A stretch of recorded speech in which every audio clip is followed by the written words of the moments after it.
उत्तर प्रदेश के मेरठ से एक ऐसा खौफनाक कत्लकांड सामने आया है जिसने पुलिस प्रशासन से लेकर आम जनता तक के रोंगटे खड़े कर दिए हैं। एक ऐसा कत्ल जिसे कुदरती मौत का रूप देने के लिए बेहद शातिराना साजिश रची गई।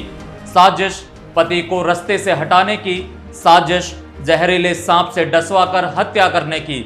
जी हां, हम बात कर रहे हैं मेरठ के चर्चित भारतीय जनता पार्टी नेता हत्याकांड की, जहां किसी धारदार हथियार या गोली का इस्तेमाल नहीं हुआ, बल्कि इस्तेमाल किया गया भारत के सबसे जहरीले सांपों में से एक कॉमन करैत का।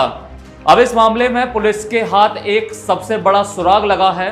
पुलिस आरोपी पत्नी और उसके प्रेमी को रिमांड पर लेने जा रही है, लेकिन सबसे बड़ा सवाल ये है कि आखिर इस साजिश के पीछे का पूरा सच क्या है।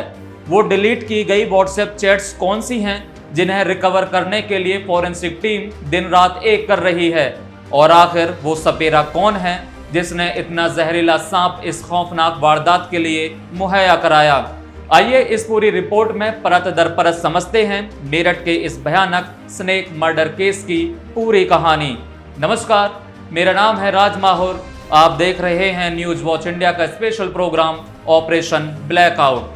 कहानी की शुरुआत होती है अवैध संबंधों और धोखे से। मेरठ के बीजेपी नेता को शायद इस बात का अंदाजा भी नहीं था कि जिस घर को वो अपना आशियाना समझते थे, उसी घर में उनकी मौत की पटकथा लिखी जा रही थी। पुलिस की जांच में खुलासा हुआ कि आरोपी पत्नी का अपने प्रेमी के साथ काफी समय से अफेयर चल रहा था। दोनों के बीच की नजदीकी इस कदर बढ़ चुकी थी कि बीजेपी नेता उनके रास्ते का सबसे बड़ा कांटा बन चुके थे। रास्ते से हटाने के लिए गोली या जहर देने में पकड़े जाने का डर था, इसलिए उन्होंने चुना एक ऐसा तरीका जिसे सुनकर किसी की भी रूह कांप जाए। उन्हें पता था कि सांप के काटने से हुई मौतों को आमतौर पर एक हादसा मान लिया जाता है, और इसी का फायदा उठाकर उन्होंने एक बेहद जहरीला कॉमन करैत सांप हासिल किया। आपको बता दें कि कॉमन करैत भारत का एक ऐसा जहरीला सांप है जिसका जहर न्यूरोटॉक्सिक होता है। इसके काटने पर इंसान को ज्यादा दर्द महसूस नहीं होता, और अक्सर सोते हुए इंसान को पता भी नहीं चलता कि उसे सांप ने काट लिया है।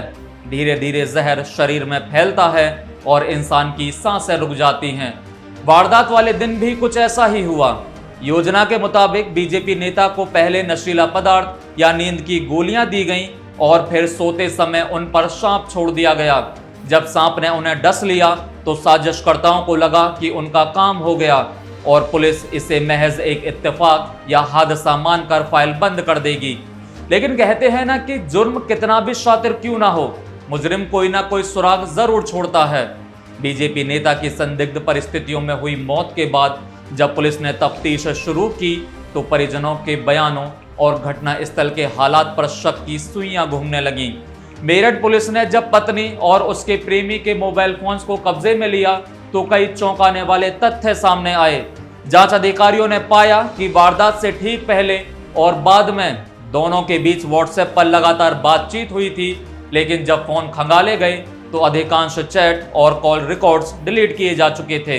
पुलिस को पूरा यकीन है कि इन्हीं डिलीट की गई व्हाट्सएप चैट्स में कत्ल की साजिश, सांप खरीदने की प्लानिंग और घटना वाले दिन की पल पल की लोकेशन का पूरा सच दफन है।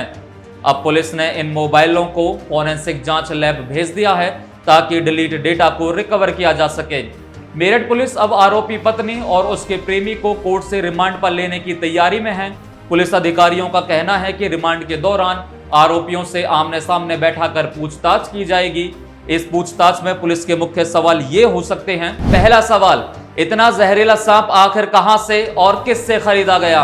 दूसरा सवाल, क्या इस साजिश में सपेरे के अलावा कोई तीसरा व्यक्ति भी शामिल था? तीसरा सवाल, क्या इससे पहले भी नेता को मारने की कोई नाकाम कोशिश की गई थी?